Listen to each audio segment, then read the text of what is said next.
Hello everyone, welcome to the online study channel. तो आज हम लोग पढ़ेंगे एनसीईआरटी क्लास 6 का science book chapter number 1, food where does it come from. तो चलिए शुरू करते हैं। क्या आपको पता है जो हम लोग भोजन खाते हैं वो आता कहाँ से है?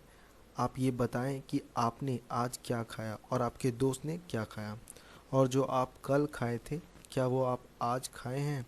हम लोग हर दिन एक अलग अलग तरह के खाने को खाते हैं। चलिए हम लोग इस चैप्टर में ये जानेंगे कि आखिर ये जो भोजन है ये आता कहाँ से है। पहला टॉपिक है फूड वैरायटी, जिसमें एक्टिविटी 1 जो है वो क्या कह रहा है इसको समझते हैं। इस एक्टिविटी में आप अपने स्कूल के दोस्त से पूछिए कि उसने आज क्या खाया है, और अगर आपके दूसरे स्टेट राज्य के दोस्त होंगे तो उनसे भी यही पूछिए। तो यहाँ पर जो टेबल फिलअप होगा, जैसे कोई भी स्टूडेंट है या फिर फ्रेंड है, उनके नाम यहाँ पर लिखे जाएंगे और उन्होंने क्या खाया वो सारा यहाँ पर लिखा जाएगा।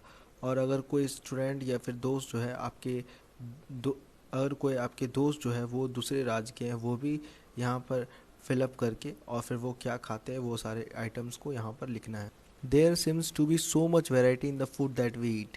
जो हम लोग खाना खाते हैं उसमें बहुत प्रकार के खाने देखने को मिलते हैं। वैरायटी का मतलब होता है प्रकार। तो उस तरह के फूड आइटम्स कैसे बनते हैं ज़रा सोचिए। चावल जो हम लोग घर में बनाते हैं उसके लिए हम लोग सबसे पहले कच्चा चावल लेते हैं, फिर पानी में डालकर बॉयल यानी कि उबाल देते हैं। सिर्फ दो चीज़ों की वजह से चावल जो है तैयार हो जाता है। जबकि दूसरी तरफ ऐसे बहुत सारे फूड आइटम्स हैं जिसमें बहुत सारे इंग्रेडिएंट्स यानी कि सामग्री पड़ते हैं।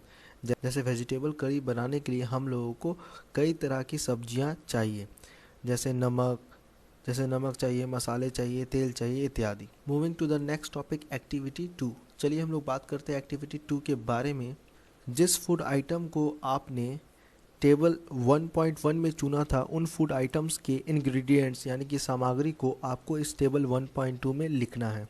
इस टेबल 1.2 में लिखना है। सामग्री के बारे में जानने के लिए आपको अपने दोस्त या घर में किसी बड़े से मदद लेनी है। कुछ उदाहरण के लिए नीचे दिए गए हैं, कुछ एग्जाम्पल जो है वो नीचे दिए गए हैं, यानी कि उदाहरण जो है वो नीचे दिए गए हैं। जैसे यहाँ पर फूड आइटम में रोटी और चपाती है, और रोटी और चपाती के लिए क्या क्या चीज़ चाहिए? आटा और पानी। तब जाकर रोटी और चपाती जो है वो बन पाएगा।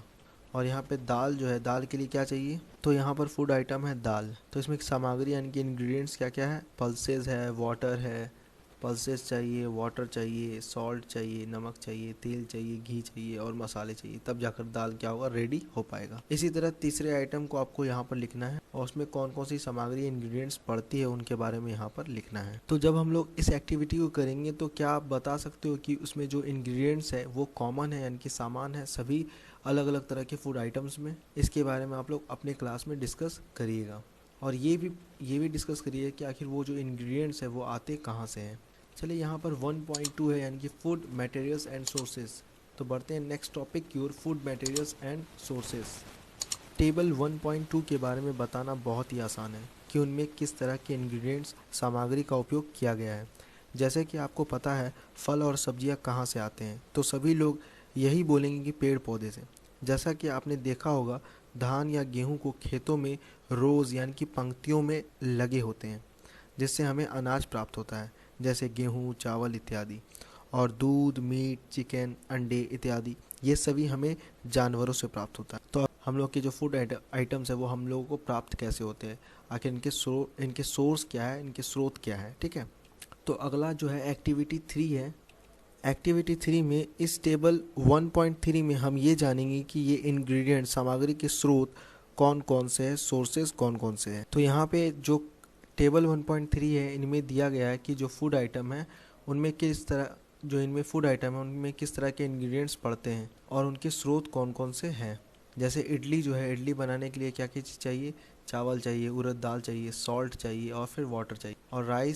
और राइस जो है यानी कि चावल जो है वो हमें कहाँ से मिलता है? तो पौधों से मिलता है। इसी तरह बाकी सारे कॉलम्स को आपको फिलअप करना है। जैसे यहाँ पर तो यहाँ पे अगर फूड आइटम में अगर चिकन करी बनाना है तो चिकन चाहिए सामग्री में, मसाले चाहिए, ऑयल चाहिए, घी चाहिए और पानी चाहिए।